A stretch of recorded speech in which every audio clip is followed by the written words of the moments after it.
I'm honored today to interview Gregg Castano, the CEO of NewsDirect. NewsDirect is redefining the content and news distribution industry. Welcome, Greg.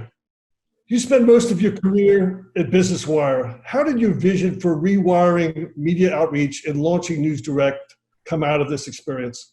Well, it's actually a long story that I'll try to make short. I've spent over 32 years at Business Wire, and during that time, obviously, I was able to observe multiple transformations of the business, most of which were technology related. The first major shift when I was there was when Business Wire went from transmitting their content over phone company landlines, right? And they switched to distributing via satellite. And that enabled broader, faster, and more simultaneous dissemination of news releases. Then the next significant improvement came, of course, when the advent of the internet. And that's when the use of the internet first became practical and then became necessary. And that started about the mid-1990s. We tapped into that, and that enabled several advancements that directly impacted our capabilities and those of the industry in general. First was that newswires could launch their own websites, which enabled them to post the content that they were distributing to the media on a public-facing platform of their own, and thereby became not just a distributor, but also a destination for people to come to and read the news. Secondly was that the internet gave rise to a brand new media category, which was the online news site, such as Yahoo Finance, for example. This meant that newswires could deliver feeds to these sites, which became enormously popular with the investing public, and we could have our own branding on there. And with that branding, the newswire concept went basically from an insider type of business known only to PR and corporate communication professionals and journalists, kind of came into the mainstream, where the regular news consumer knew and was familiar with who we were and what we did. In Business Wire's case, the internet also enabled us to build the first internet-based distribution platform, which we called NX, and which was actually patented. NX itself enabled us to make a major advancement in the product because all of a sudden we were able to send more than just text-based press releases over the wire. Instead, we can now embed photos and later video and other types of multimedia into news releases. So that set the stage for how news consumers ingest information today, which is largely multimedia. It also allowed us to send news releases in HTML, which greatly improved the formatting of the text over the wire, so that bold and underlines and bullet points and so forth were possible, where previously it was kind of ASCII-based plain text, which was very kind of boring and you couldn't do any formatting. So as you can see, as the technology evolved, it brought along with it somewhat of an explosion in innovation in the wire space, which was tremendously exciting to be part of. Now you fast forward to the last 7 or 8 years, during which the people like to think of that as the digital revolution. And the technology was advancing at a more accelerated pace than it was back in the 90s. But for some reason, the newswire industry didn't really leverage that acceleration as it had before. A lot of that had to do with the fact that the technology itself had moved to things like cloud computing and software as a service, while the wire services were heavily invested in self-owned hardware and platforms, as well as editorial infrastructure and workflow that was reliant on that hardware. So they were reluctant to abandon that very expensive technology, and also found it difficult to migrate those complex systems into a cloud-based environment. If you take a look at Cision, they're a very good example of that. Cision, over the last 5 to 7 years, has gobbled up about 15 or 20 PR services, including PR Newswire, each with its own technology platform, with the intention of integrating them all into one seamless cloud-enabled system, which they dubbed the Cision Communications Cloud. The problem was that the integration of so many disparate systems proved to be extremely difficult, and to this day has not truly been achieved. As a result, those properties in many ways still operate as separate entities, and even though they ostensibly are all part of the same platform. In any case, the lack of any serious innovation in the space became a frustration for me personally and professionally. So when I left Business Wire, I did so with kind of a virtual library of ideas in my head that were never embraced while I was at Business Wire. So I decided to self-embrace and build something that was modern and effective for today's strategic communications professionals. So NewsDirect is being positioned as a platform rather than a wire service. Can you explain that? Yeah. My personal opinion is that in terms of the terms newswire and wire service, to me, sound and feel outdated, right? They sound like, the way we used to refer to telegraph or icebox, right? It's just an outdated sounding term. It doesn't have the modern appeal or the cachet that appeals to the emerging generation of PR, IR, and corporate communication professionals. So we deliberately stayed away from that terminology in our name while still staying grounded in a name that would engender trust and familiarity. So that was a bit of a tightrope act for us, but we think we got it right with the name NewsDirect. But aside from the marketing implications of using a platform, calling it a platform rather than a wire, we felt it was important to convey that NewsDirect was something different from what people were accustomed to in terms of content distribution and user experience. So in some ways, we are definitely a SaaS product, which makes us a platform just by nature. But more than that, we want to be perceived as a multi-dimensional system because we have capabilities that the regular newswires don't. For example, standalone multimedia distribution, workflow automation. We have in-platform stakeholder collaboration capabilities. These are all distinctions that define us as a platform instead of a wire. When people think of wires, it conjures up images of editors and a more manual process, and that's not us. So that's how we came up with platform. As far as the problems that we were trying to solve, I would say that I think of it more as alleviating frustrations with a model that has not really changed much in many decades, other than what I alluded to earlier, as well as introducing functionality and processes that are in sync with 21st century realities in the marketplace. We decided to address how our target audience works today rather than attempting to retrofit a 20th century model onto modern needs. NewsDirect has many features, including a collaborative content studio, social media integration, and actionable analytics. Can you tell us about your exclusive solutions? Well, for us, it all starts, the entire concept and the premise of the service starts with the ability to distribute standalone multimedia. What that means is that we can send multimedia assets like video and infographics and photos and images over the same network that press releases now go over, but without having to embed those assets within the press release. So we saw where the market is headed. We think it's headed in that direction. So we wanted to plant our flag squarely in that space. So, and I'm not particularly a subscriber to the kind of conspiracy theory that the news release is dead, but I do believe it's necessary to accept the fact that the news release now has to make room for other forms of content that are rapidly gaining popularity. And obviously that's, those are multimedia assets. And to me, there's a cascading effect taking place in which brands must adapt to how their audiences are consuming news and information. And there's no doubt that digital multimedia in digestible formats is how they're doing that. In turn, communications pros that serve those brands, PR and IR and corp comm people, have to react to the demands of the brands, their clients, and the service providers like NewsDirect have to react to the needs of those communicators. So it's to us, it's not complicated. You just need to go where the market's going. Next is probably the most radical part of what we're doing, even though it's really in response to how people interface with service providers in today's environment. That's our automated workflow. Our research, which we've done extensive research, showed that most newswire users are liking the ability to interact with knowledgeable editors at newswires when they need them.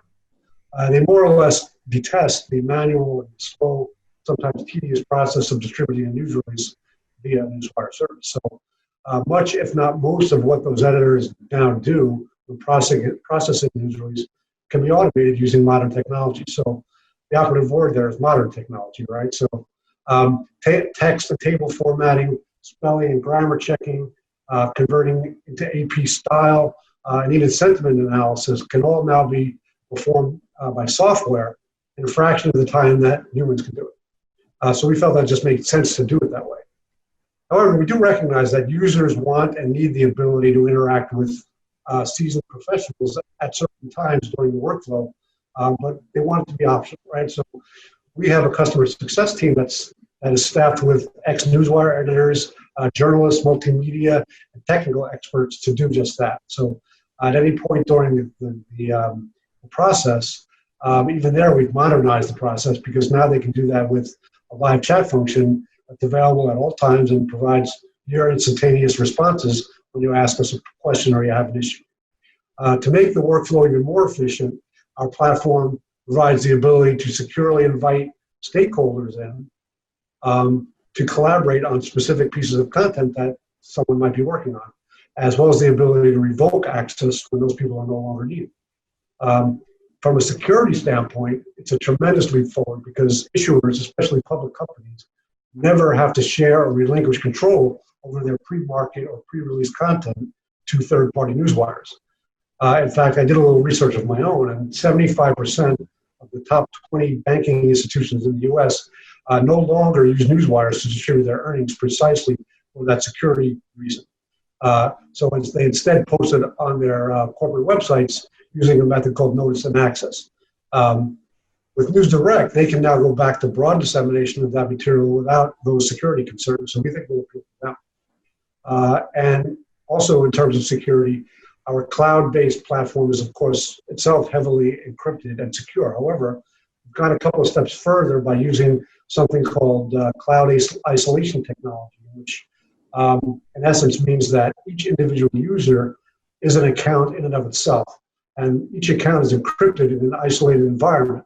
Even separate accounts for PR agencies are all individually isolated as if they were separate clients, with each with its own encrypted URL. And nobody has this kind of protection in the wire service business. In terms of measurement and analytics, we're working with a partner, fantastic partner called NewsQuantify, which has custom-built a measurement platform for us that's integrated into our platform. And they've been able to provide us with far deeper metrics than the other services provide. We can do things that others don't do, like provide traffic figures to individual pieces of content that are auto-posted on hundreds of websites, provide meaningful tracking of social media conversations that are taking place as a result of distributed content, and show public companies the impact of their announcements on stock performance. This is all exclusive. Can you explain how your pricing model is different than the other wire services? Yeah, frankly, pricing, when I was with my former company, that was the number one issue and complaint that customers brought up with us. Most people simply don't understand and certainly don't like how newswires have traditionally priced their services. So what we try to do is demystify the process, right? Let's start with the geographic distribution pricing, right? Before the internet, the primary goal in distributing a news release was to hit the print media, certainly in your local area, but also regionally and nationally when your news warranted that kind of coverage and that kind of attention. That was how you reached target audiences. You sent it to the news media, they wrote about your story, and then your target audience was reading it in those publications. We call that now earned media. We didn't have that fancy term back then. However, as with most everything else, the internet has drastically transformed that old model. First, it has literally caused a major downsizing of staff resources and readership of print publications, many of which have either disappeared or migrated in whole or in part to online. So back then, since the main value of a wire was reaching print, the base price was established in accordance with the size of the geographic area that you want to reach. Now, since virtually everything sent via wire is also distributed over the internet, and most readers get their news and information from the internet, and the internet is borderless and can be accessed by anyone, anywhere, with a device and an internet connection, to us it no longer makes sense or is justifiable to charge on a geographic basis. Yet that's how it's still done. Secondly is word count, which is the bane of pretty much everyone's existence. Pricing based on length is simply a vestige of time that has long passed, in which in order to get your release distributed via wire, you had to provide hard copy that then had to be retyped into the newswire system by an editor. The more words, the more work, and so the more it cost. It was a labor charge. As we know, that no longer is the case, as people are sending in Word files and Excel files and so forth that don't require retyping. So therefore, again, we felt that it's no longer logical or justifiable to charge based on word count. So instead, we made it very simple. We charge a flat rate per asset. And for us, an asset is a news release regardless of length, a photo, a video, an infographic, a blog, what have you. And that flat rate per asset is determined by the volume of assets that you purchase in the bundle. So the more assets you purchase in the bundle, the lower the rate per asset becomes. So it's very simple, it's very transparent, and very predictable, and we think very fair. And very easy to figure out what your subscription rate is, because you simply multiply the number of assets times your rate per asset, and that's your rate. And there's no surprises, no extra word counts, no surcharges, nothing like that. So we think we've identified the best way to charge for this kind of service in a way that's fair to the customer. Can you tell us about the team you've assembled for NewsDirect?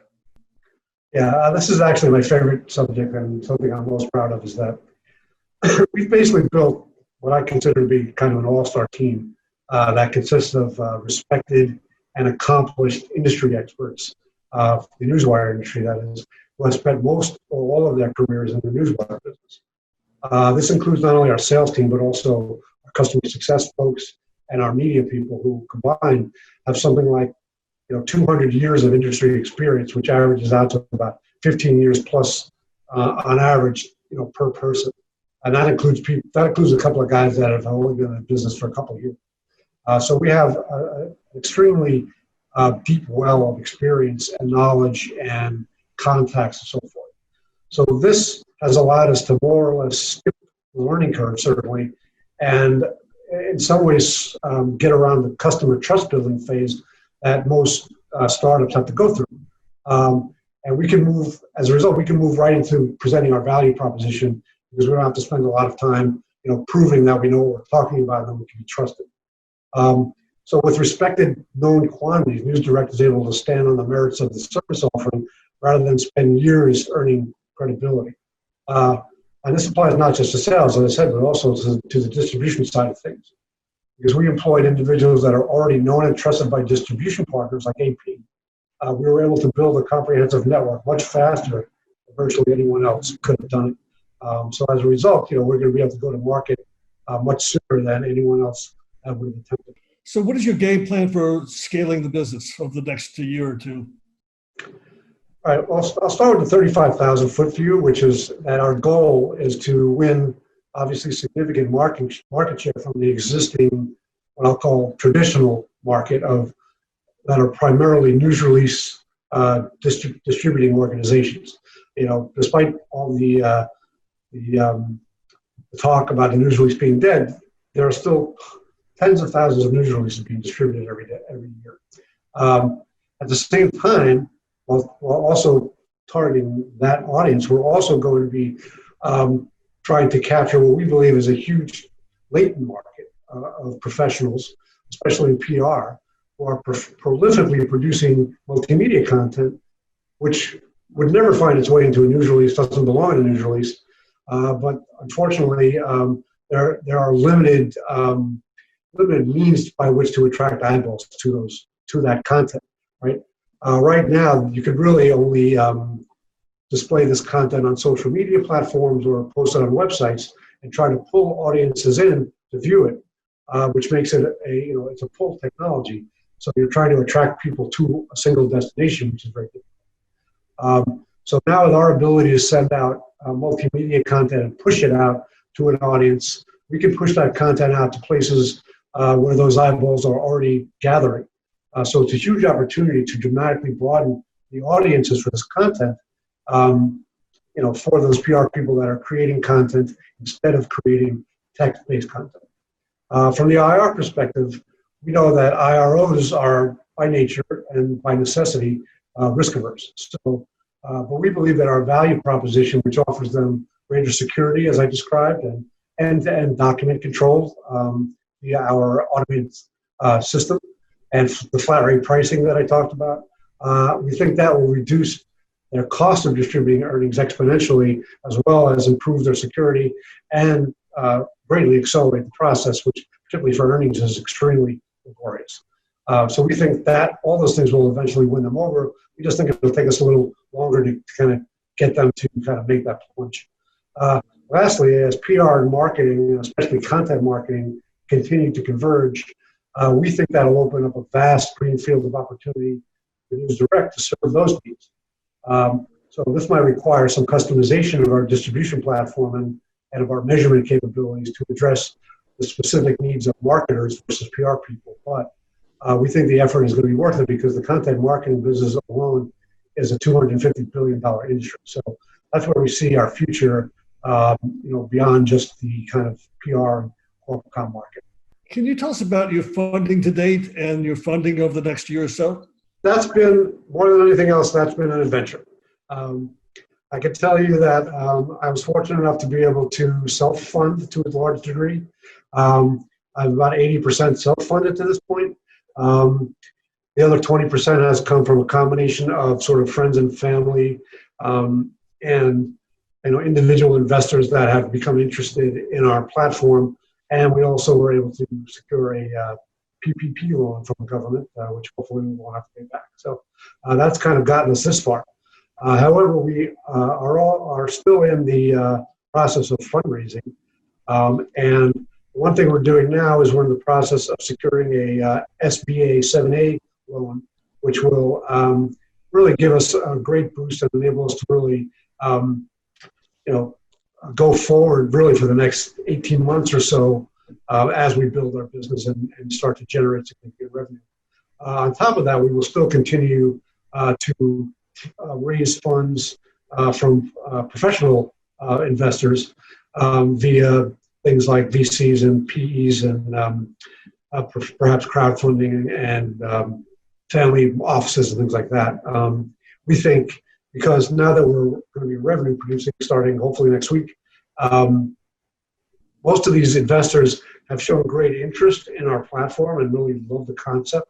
But they have, and especially in the age of COVID and the economy taking a bit of a dive, they are reluctant to invest in pre-revenue startups. But they have told us that once you start to generate revenue and kind of have proof of concept with the model, they're going to be more than happy to jump in. So we don't think we're going to have any problem raising funds once we get 3 to 5, 6 months in and we're starting to generate some significant revenue. So that's kind of how we've done it so far. It's been a lot of bootstrapping and kind of piecing it together. But now we're launched. We have a free program going on for 30 days. And next week we go to a paid platform. And we think, given the traction that we're already getting, we think that, producing revenue will kind of commence very, very quickly. So News Direct commissioned a research firm to determine the pain points. What were the key findings of that research? Yeah, I would say that, really it's about the two things that we found that were most kind of telling to us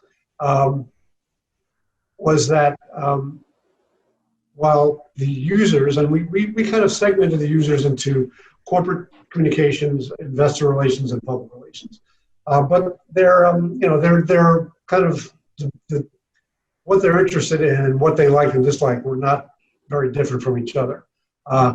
Essentially, we found number one that while they were very kind of satisfied and they liked the ability to interact with Newswire editors in particular when they had issues or problems or questions, and they felt they got very solid advice from those people. The other side of it was they just really don't like the workflow, right? It's very slow and it's very manual. You have to submit your press release online. Someone then on the other side, you have to call someone, make sure they got it. It then gets assigned to an editor who then has to process it. There's some back and forth with the customer.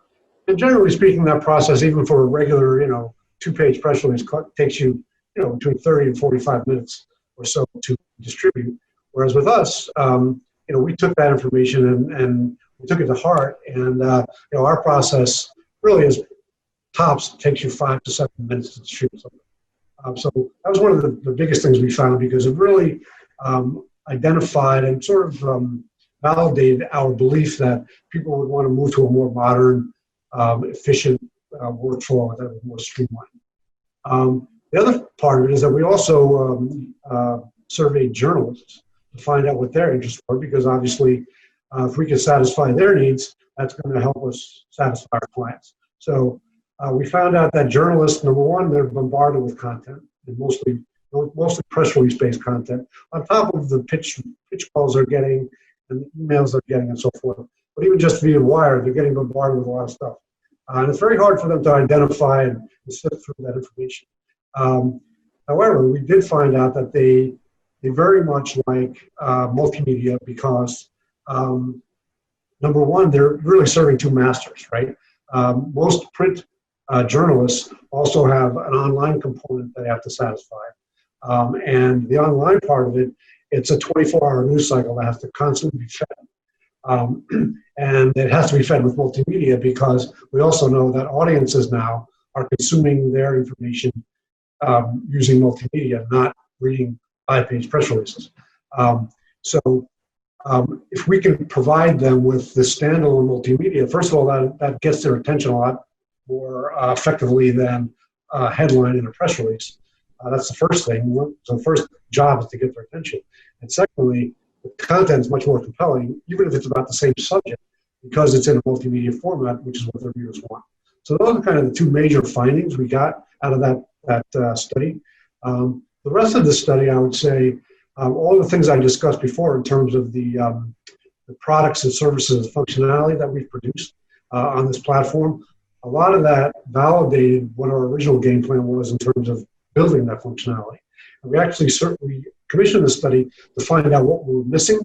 And in reality, we found out they weren't really missing that much, but it really validated all the ideas that we already had. So it was very valuable in that sense. So that's kind of what we got out of that marketing research study. Gregg, thank you for sharing your time with us. Your company is a company that I've been looking for 25 years. I've always thought that the wires should be disrupted. The more I learned about them, I thought they were still back in 1954. So we wish you the best of luck at scaling your company. You're in a wonderful space, have a wonderful opportunity, and you have our blessings. All right, thank you very much, Joe. I really appreciate the opportunity to talk to your audience.